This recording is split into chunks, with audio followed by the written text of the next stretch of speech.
বিজ্ঞান আমাদের অনেক কিছু শেখায়, তাই না? যেমন এই ডিএনএর ব্যাপারটা। একটা অ্যামিবা থেকে শুরু করে নীল তিমি পর্যন্ত সবার পেছনেই নাকি এই ডিএনএর ব্লুপ্রিন্ট।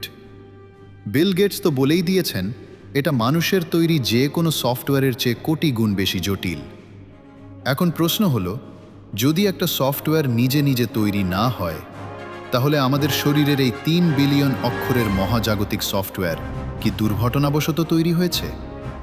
এখানেই তো নাস্তিক্যবাদ থেমে যায়, কারণ তথ্য তো আর পদার্থ থেকে আসে না, তথ্য আসে কেবল বুদ্ধি থেকে।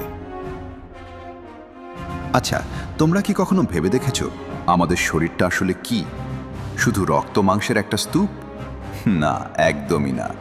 এর চেয়ে অনেক গভীর কিছু আছে।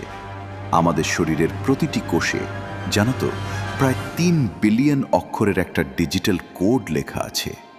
ভাবা যায়, এটা এতটাই সুনির্দিষ্ট একটা প্রোগ্রামিং যে আমাদের চোখের রং থেকে শুরু করে একেবারে শেষ নিঃশ্বাস পর্যন্ত সব কিছুই এটা নির্ধারণ করে দেয়।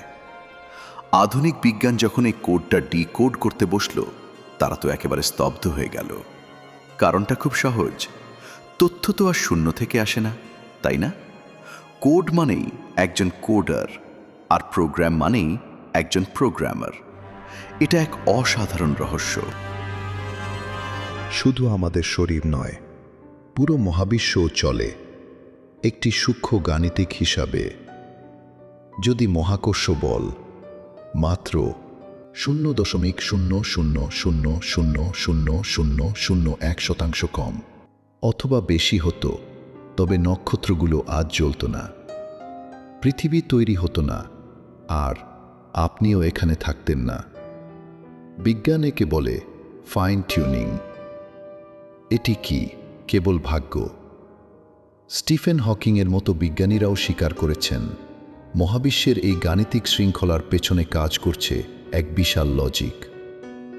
আর কুরআন বলছে, আমি প্রত্যেক বস্তুকে সৃষ্টি করেছি একটি নির্দিষ্ট পরিমাপে। সমুদ্র সৈকতে বালির ওপর নিজের নাম লেখা দেখলে আপনি কখনোই বলবেন না যে ঢেউ আছড়ে পড়ে এই নাম লিখেছে, কারণ আপনি জানেন সেখানে কেউ ছিল। তাহলে আপনার ডিএনএতে লেখা এই জীবনগাথা, এই মহাবিশ্বের নিখুঁত ব্যালেন্স, কি সত্যিই শূন্য থেকে আসা একটি বিস্ফোরণ? না, এই মহাবিশ্ব একটি বিশাল মেসেজ, আর আপনি সেই মেসেজের প্রাপক। আপনার স্রষ্টা আপনাকে ডাকছেন তার নিদর্শনের মাধ্যমে। আজকের এই বৈজ্ঞানিক সত্য যদি আপনার চিন্তার গভীরে এক মুহূর্তের জন্য কম্পন তৈরি করে থাকে, তবে এই আলোকে থামতে দেবেন না, কারণ সত্য কখনো একার জন্য আসে না, সত্য ছড়িয়ে পড়ার জন্যই আসে।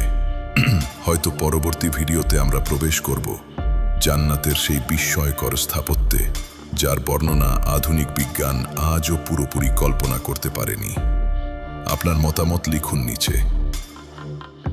আর যদি আপনি সত্যের এই যাত্রায় থাকতে চান, তবে সাবস্ক্রাইব করে পাশে থাকুন সত্যের সেই টার্নিং পয়েন্টে।